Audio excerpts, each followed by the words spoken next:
जय जिजाऊ, जय शिवराय, जय शंभूराजे. गडकिल्ले संवर्धन प्रतिष्ठान महाराष्ट्र राज्य सादर करत आहोत शिवसाम्राज्याचे दिनविशेष. 24 डिसेंबर इसवी सन 1680. जंजिरेकर सिद्धी मुंबईत इंग्रजांच्या आश्रयाने राहून मराठी मुलखात लुटमार करत असे. दुटप्पी धोरणाने वागणाऱ्या इंग्रजांना संभाजीराजांनी पत्र पाठवून चांगलाच दम दिला होता. राजे फक्त दम देऊनच थांबले नाहीत, तर इंग्रजांच्या विनंतीवरून सिद्धीच्या बंदोबस्ताची वाट न पाहता त्यांनी आपल्या राजापूरच्या वखारीजवळ सैन्य जमा केले होते. मराठ्यांचे सैन्य राजापुरात जमा झाल्याने तिथले इंग्रज मराठ्यांच्या भीतीने राजापुरातच अडकून पडले होते. राजापुरात दौलखानाच्या नेतृत्वाखाली मराठ्यांचे 5000 सैन्यासहित 50 गलबते सज्ज होती. एवढे आरमार सज्ज ठेवण्यामागे शंभूराजांचे 2 हेतू होते. ते म्हणजे सिद्धीचा बंदोबस्त व इंग्रजांवरचे दडपण. सुरतकरांच्या पत्रानुसार सिद्धीला आश्रय दिल्यामुळे संतापून राजा हे आरमार मुंबईवर पाठवत अशी शंका मुंबईकरांनी व्यक्त केली होती. पुढे डिसेंबरच्या दुसऱ्या आठवड्यात सिद्धीचे आरमार वेंगुर्ल्याकडे लुटमार करण्यास गेले होते. त्याला रोखण्यासाठी दौलखानाच्या नेतृत्वात मराठा आरमार त्याच्या पाठलागावर गेले होते. 24 डिसेंबर इसवी सन 1682. मराठ्यांचे स्वराज्य जिंकून घेण्यासाठी स्वतः दख्खनीत आलेल्या औरंगजेबाने 1682 पासून मराठ्यांच्या विरोधात एकाच वेळी अनेक आघाड्यांवर लढाया सुरू केल्या होत्या. या स्वराज्याच्या दक्षिण भागात शहाजादा आजम 1682च्या जानेवारीत पन्हाळा कोल्हापूर भागात आला. शहाजादा पन्हाळाच्या जवळ आल्यावर त्याला रोखण्यासाठी सेनापती हंबीरराव मोहिते 15000 घोडदळ व 5000 पायदळ घेऊन निघाले. दोन्ही सैन्यात मोठी लढाई होऊन त्यात दोन्ही बाजूची माणसे मरण पावली.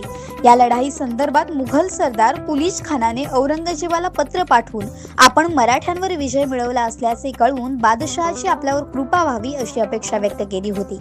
यावर औरंगजेबाने त्याला पत्र पाठवून विचारले की तू लढाई जिंकली असलीस तर आपले इतके सैन्य का मृत्युमुखी पडले आणि तू एकटाच आज्जमकडे का परतलास. यावरून लढाईत मुघलांनी नव्हे तर सेनापती हंबीरराव मोहितेंच्या नेतृत्वात मराठ्यांनी विजय मिळवला हे समजून येते. 24 डिसेंबर इसवी सन 1721. हल्ला करण्यासाठी मुंबईहून निघाले. मोहिमेची योजना प्रत्यक्षात आणून पहिला हल्ला मात्र त्यांनी 24 डिसेंबरला केला, पण मराठ्यांनी त्यांना चोख प्रत्युत्तर दिले आणि हल्ला परतावून लावला.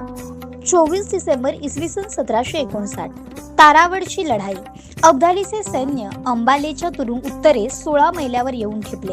ही बातमी दत्ताजी समजतात त्यांनी आपल्या सैन्याच्या 2 तुकड्या करून निवडक अधिकारी व 25000 सैन्य स्वतःबरोबर घेतले आणि सैन्याची दुसरी तुकडी जनकोजींच्या हाताखाली ठेवली. जनकोजींबरोबर तोफखाना, वजीर गाजीउद्दीन, त्याची फौज आणि वजीर व मराठी सरदारांची कुटुंबे होती.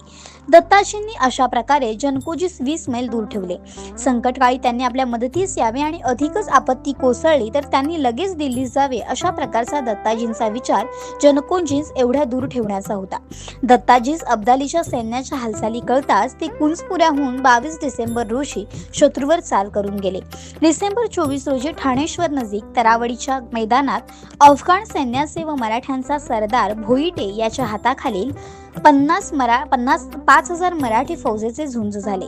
त्यात अफगाण सैन्य पराभव पावून पळू लागले. त्यांचा पाठलाग मराठी सैन्याने शिस्त मोडून केला. अब्दालीने हे पाहताच आपला सरदार शहाब संतखान याचे हाताखाली 4000 मोगल घोडेस्वारांची तुकडी मराठ्यांवर हल्ला करण्यास पाठवली.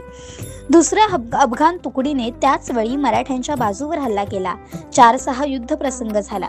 भोईटे रणातून पळाला. मराठ्यांचे 400 लोक अब्दालीच्या सैन्याने कापून काढले. इतक्यात दत्ताजी शिंदे तेथे येऊन पोहोचले, पण शिरावेगळी धडे पाहून ते त्या जागेवरून 20 मैल दूर जाऊन राहिले. अब्दाली बुढिया नजीक मुक्काम करून राहिला. दुसरे दिवशी 25 डिसेंबर रोजी अब्दालीने बुढिया घाटाजवळ यमुना ओलांडली व तो दुआबात आला. शहरानपूरला नजीब येऊन त्यास मिळाला व नजीबच्या सहाय्याने तो दिल्लीस येण्यास निघाला. 24 डिसेंबर इसवी सन 1805. इंग्रज व होळकर यांचा राजपूर घाट येथे तह झाला. 1804 मध्ये वेलस्लीने होळकरांचे युद्ध सुरू केले. या युद्धात प्रथम यशवंतराव होळकरांनी इंग्रजांना जेरीस आणले. डिसेंबर 1805 मध्ये तापी व चंबळ या नद्यांच्या शिंदे व होळकर यांच्या हक्काच्या बाबतीत ढवळाढवळ न करण्याचे धोरण इंग्रजांनी ठरविले.